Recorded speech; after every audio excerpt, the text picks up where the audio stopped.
Okay, let me do this right without breaking my ass. Okay, 1,000. Okay, I got that wrong. 1,000 subs up. We did it. Finally. Wait.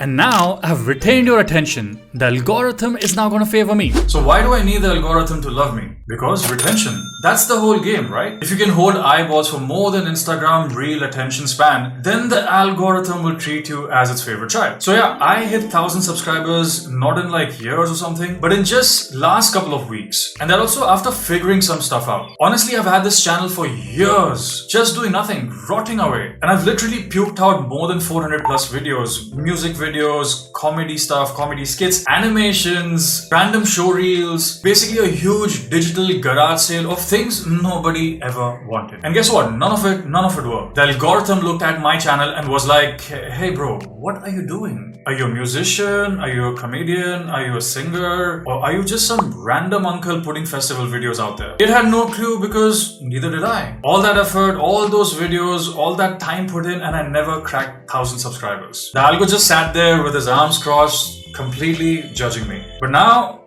I think I get it. And that's why I started making this video, so I can just dump this whole mess of my journey onto you. So maybe, just maybe, you can dodge all the pain of reaching your first 1,000 subscribers without sacrificing 400, 500 odd videos to the YouTube gods. The niche meltdown. Everyone says find your niche, or they say niche down. Easier said than done, man. I struggled with this for years, like embarrassingly long. And honestly, I'm still struggling with it. But at least now I've found some kind of half-baked sweet spot. That is web development and stocks. Don't ask me how these two things got together. That's a long story in itself. But I'm still trying to find like a good sweet spot there as well. So the first real problem I had was zero niche discipline. I was pumping out videos about learning hacks, book reviews, monk mode routines, about random billion-dollar businesses. Basically, my channel looked like some buffet run by some ADHD guy. I actually even tried the mission approach, which is like, give your niche a mission. Like I'll document the journey to escape the 9 to 5 and attain financial freedom. Wow. Sounds good, right? Except my videos turned out to be these motivational soup with no meat. And the algo hates these kind of soups. And now I'm talking about soups. But you get my point, right?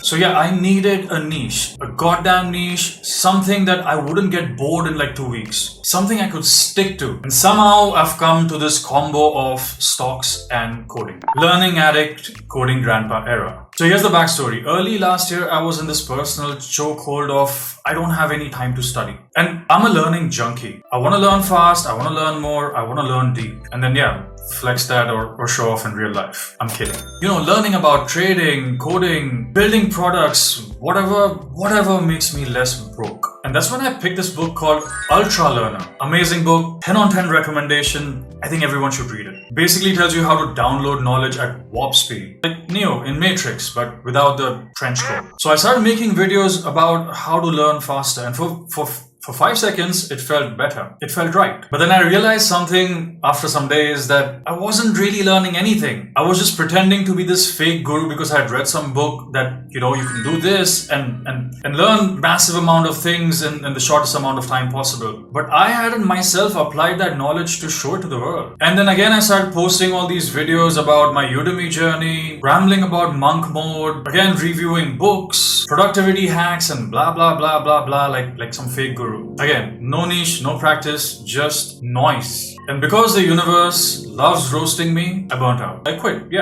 Before I used to use all these green screens and all these lights and stuff, I just packed up everything. I felt fake. I felt hollow. Like, who was I kidding? Like, what am I doing? I hate watching my own videos. So why? But then, plot twist. I actually took some time to actually apply the things which I learned in that book called Ultra Learner. I stopped talking and I started learning. I learned HTML, CSS, and JavaScript one by one, and I clawed my way into coding. Now, let me be clear. I'm 37. People take years to become programmers. And here I was Googling, is semicolon optional in JavaScript? Or, can I just put a comma like some confused daddy? I don't know why I keep doing these things. Okay, back to track. Honestly, Honestly, it felt like I was starting school all over again. A for apple, B for balls, and C for console.log. So actually I made a video about it. And this time no green screen, no lights, no editing circus. Just me, and not even like a good mic. Just me raw ranting to the camera about learning coding at 37. And you know what? That video hit. It just got picked up. People watched, people commented, people started subscribing. And that lesson was burned into my brain. Be genuine. Be genuine or get wrecked. That particular video actually taught me this real lesson. That people on YouTube can actually smell fake. If you're bullshitting, if you're just pretending, they'll click off faster than you can say like or subscribe. But if you're raw and genuine, they'll watch you, they'll look at you, they'll hear you out, and they'll ride with you. So I doubled down on more real talk. More vlogs, more me, except there was too much of me. And it turned out to be boring real quick. Monotone. The views were dying, the subscriber growth was flat. And again, I didn't feel like watching my stuff anymore. So then I thought, screw it, I'll just teach what I'm learning. So this way I can kill two birds with one stone. I reinforce my coding and I get content to put up on YouTube. Efficient, right? Yeah, but most of it flopped harder than my guitar covers. A couple of videos got traction though, like one which I did on JavaScript function, because that was my problem as well. I couldn't understand functions in JavaScript for the longest time. I'm a little slow that way. But that video alone brought me 39 subscribers and 84 or 85 hours of watch time. So hey, tiny win. So here's lesson number 2, which smacked me in my face, which is less is more, and always give value. But instead of following my own advice, again, I was following all the YouTube gurus and taking their advice. Everyone's screaming, niche down, niche down, niche down. And that's why I went down from just the coding part to coding just the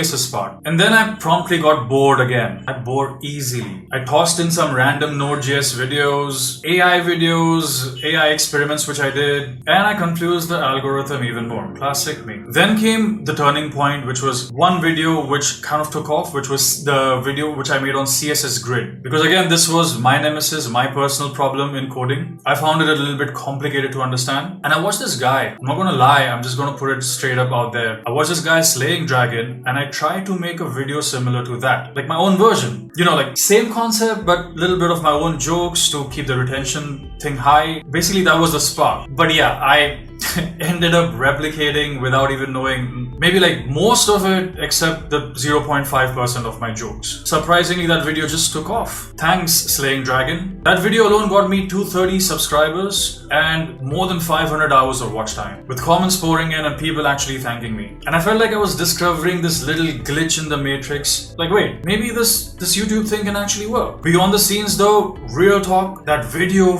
drained me. One full week of editing and hours at end. By the end of it, I wanted to just take my laptop and throw it somewhere. But eventually, that thing paid off. Jokes plus value equals gold. The flywheel awakens. Now here's the thing about the CSS video. It wasn't just a video. It wasn't just the content. It was the packaging. I learned that thumbnails matter more than your self-esteem. And I honestly, with this particular thumbnail, I just tweaked it a little, made it more brighter, and boom, it clicked. At first it was not working, and then suddenly, just with a change of a certain color to make it brighter, suddenly the CTR shot through the roof. Same video, just different clickbait skin. Like suddenly the algo was like, oh, now I care about this guy. Let's just like push him forward. And then titles too. That matters a lot as well. If your title doesn't smack someone in the eyeballs in the first 0.3 seconds, nobody clicks. And if nobody clicks, nobody watches your videos. And if nobody's watching your videos, then congratulations, you just wasted 3 days of talking to yourself in front of the camera. That one video became my passive engine. It still brings me subscribers every week without me doing anything, without me touching it. And that's why I love this YouTube business, because YouTube is truly an amazing flywheel. You put in the grind once and then it just works for yourself again and again, all the time, 24 hours a day. Passive growth is actually sexy. It's the sexiest growth. Now again, some credits which I would like to give to other YouTubers, because this is where I learn from, and maybe you should watch these guys as well. First one is Bog. Basically, this guy is amazing. I think he's a genius in some kind of way. Dude makes random videos about how he's installing Linux, which is like the most boring stuff ever. But if you watch his videos, his edits are so unhinged that you'll be glued to your computer for 55 minutes and just laughing at this guy trying to install Linux. That's some god tier retention. And then there's this guy called Ed Lawrence from the film booth. He makes millions by his YouTube strategy. Like, you should totally watch if you want to understand the whole YouTube business game. And then there's another guy called Dave Nick. He basically breaks down all the certain niches. For the niche base, to find your own niche, I think you should watch Dave Nick on how he sort of like breaks down other niches as well. And from them I realized that retention is the king, CTR is the crown, and packaging is the velvet rope. Ignore those and you're just uploading digital trash for free. So again, here's the problem with me. I get bored faster than the algorithm can demonetize swearing. Sticking to just CSS, nah. You know, like, my brain needs stimulation. I can't just stick to one topic. And then I start thinking, cool, what if I just throw in Node.js? Or what if I just throw in some AI, sprinkle in random stock market stuff? Yeah, and confuse the algorithm even more. Let's go full chaos ADHD buffet again. Trial error, more error. But through all this mess, I started seeing a weird pattern. The stuff I liked making, you know, because I think everyone should understand that YouTube is a long game. So if you are not liking what you're doing, you won't go all the way. So the stuff I like making was, I like code because leverage. I like doing content because leverage, and a little bit of attention. And I like stocks because money. And because money will create capital, and capital is leverage. So my niche, if I can even call it that now, turned into this cocktail with coding and stocks and content. It's messy, but it feeds my addictions. It feeds my learning addictions without chaining me to like a soul-sucking job where I build someone else's dreams while my dreams slowly die inside. It's not clean, it's messy, it's not locked in, but it's mine. And honestly, that's better than fake polished niches that everyone tells you to pick and then secretly hate it after 2 weeks. I'm still exploring, I'm still figuring it out, but at least I know which is coding, the stock market, and some fun content. Somewhere in that Venn diagram, I'm going to just plant my flag. Outro mission. So here's where I'm at. I don't know still what to do with this channel, but I do see a stupid amount of potential here. I just need to lock that sweet spot of niche in. Something between code, content, stocks, and ride it till the wheels fall off. So my next checkpoint is I need to complete 4,000 hours of watch time to actually monetize this channel. And I don't know, after that 5K, 10K, a million, you know, become really famous, then I'll just be able to breathe without refreshing my YouTube page like a crack addict. But let me be brutally honest. YouTube is a full-time game. It's a full-time job. And it's anxiety on tap. The pressure to be noticed, the pressure to gain views and subscribers, the pressure to perform. Just when you have conquered fear, boom, it sneaks back in. And yeah, I personally hate hard work, as you have now gotten to know me. I'd rather retire early and move on to some cabin in Finland or Norway. Have you seen those places? Yeah, where was I? And move to Finland or Norway and, you know, raise chicken and raise children and raise a wife. Did I just say raise a wife? But you know what I mean. But for now, the grind remains. Because despite the chaos, despite the anxiety, despite me being a professional boredom junkie, YouTube still feels like a game worth playing. It's that one place where being genuine, ranting, and learning out loud can actually turn into something. So here we are, 1K down, mission log, pressure rising, anxiety increasing. But hey, I think the algo loves me now. Ugh, the pain in my chest. Anyway, smash like or don't. I'll still be here, ranting into the void, speaking to the camera. I just want to retire, man.